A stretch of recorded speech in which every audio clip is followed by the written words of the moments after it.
My sister didn't just steal my fiancé. She stood beside him at our mother's memorial and looked at me like she had won something. A year later, when she saw who I married, she couldn't even speak. Stick with me while I share my story, and if it touches you, don't forget to support our channel by hitting that subscribe button, dropping a like, and sharing it with the people you care about. My name is Delaney Whitmore.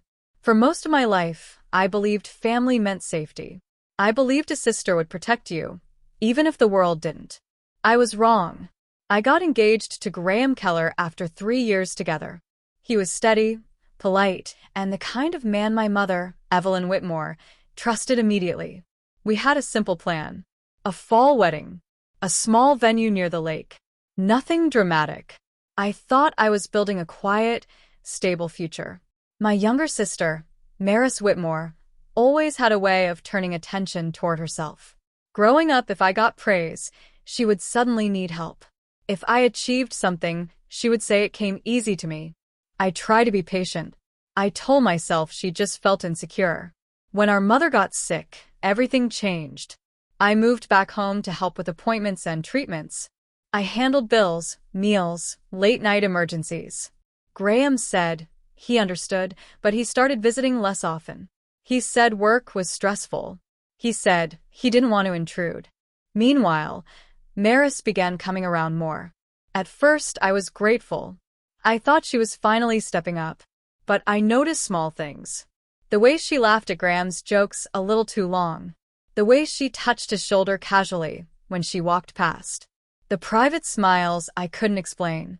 One evening, I found them in the kitchen talking in low voices. When I entered, they stepped apart quickly. Maris smiled and told me I was imagining things.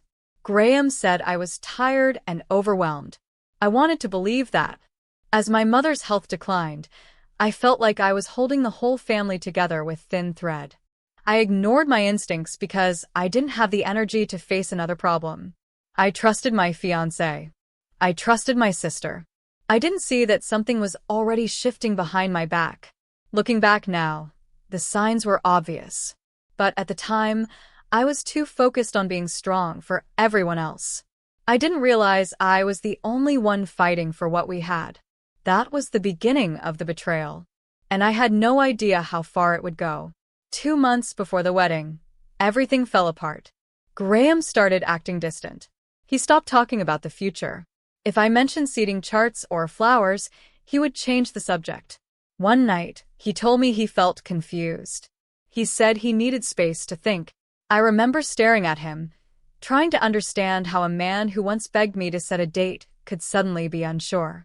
I asked him if there was someone else. He said no. He said he just felt pressure. 3 days later, I found out the truth. I had stopped by his apartment to return a folder of wedding receipts. His car wasn't there. I called him. No answer. Something in my chest felt heavy, so I drove to the only place that suddenly made sense, Maris's apartment. His car was parked outside. My hands were shaking as I walked toward the building. I told myself there had to be an explanation. Maybe they were talking. Maybe she needed advice. I kept making excuses even as my stomach twisted. Through her living room window, I saw them. They weren't arguing. They weren't confused. They were sitting close together on the couch, laughing. His hand was resting on her knee like it belonged there. Like it had always belonged there. I didn't knock. I walked straight in. They both froze when they saw me, but not in guilt. More in irritation, like I had interrupted something important. I asked one simple question. How long? Graham didn't even look ashamed. He said he didn't plan for it to happen. He said feelings just changed. He said he had fallen out of love with me. Maris crossed her arms and said, "You've been so busy playing caretaker." He needed someone who was actually there. That sentence cut deeper than anything else. I had been taking care of our dying mother. I had been trying to hold everything together. And somehow, that made me not enough. I called off the wedding that night. I canceled the venue, the catering, the dress fitting. Every phone call felt like I was announcing my own failure. Word spread quickly through extended family. Some people avoided me because they didn't know what to say. Others quietly sided with Maris, Saying love is complicated. But what hurt the most was how normal they acted. Within weeks, they were openly together. No hiding. No shame. Then my mother passed away. I was still drowning in grief when the memorial day arrived. I walked into the chapel wearing black, trying to prepare myself to say goodbye to the only parent who had truly seen me. And there they were, sitting together in the second row, holding hands. Maris was wearing white. People noticed. I saw the whispers. But she didn't let go of him. She lifted her chin slightly when she saw me, almost like she was daring me to react. During the reception, while guests were offering condolences, she leaned close to me and whispered, "I guess he chose the better sister." In that moment, something inside me went quiet. Not broken. Not shattered. Just silent. I didn't argue with her at the memorial. I didn't cry in front of them. I stood there, accepted condolences, and thanked people for coming. But inside, I felt empty. Not just because of Graham. Not just because of Maris. Because I realized I had been fighting for people who would never fight for me. After the memorial, I stopped answering calls. I blocked both of them. I packed my things and left the town I grew up in. I accepted a job offer in Sedona, Arizona. It wasn't glamorous, but it was far enough away to breathe. The first few months were hard. I lived in a small apartment with plain white walls and secondhand furniture. I went to work, came home, and tried not to think. Some nights, I questioned everything about myself. Was I too serious? Too focused on responsibility? Not exciting enough? But therapy helped. Distance helped more. For the first time, I wasn't someone's daughter managing illness. I wasn't someone's fiancé planning a wedding. I was just Delaney. One Saturday morning, I went to a local cafe with design sketches for a side project I'd been dreaming about. I always loved interior design, but never had time to pursue it seriously. That morning, a man at the next table noticed my drawings and asked about them. His name was Callan Rowe. He wasn't overly charming. He didn't try to impress me. He simply asked thoughtful questions. When I told him I wanted to start my own design firm one day, he said, "Why not now?" We started meeting for coffee, then dinner, then long walks through the Red Rock trails. When I finally told him about my sister and my ex, he didn't interrupt. He didn't offer dramatic advice. He just said, "They showed you who they were. That's not your shame." With his encouragement, I took a risk. I registered my own small interior design business. At first, I worked from my apartment. Then I landed my first real contract redesigning a boutique hotel lobby. The project led to another.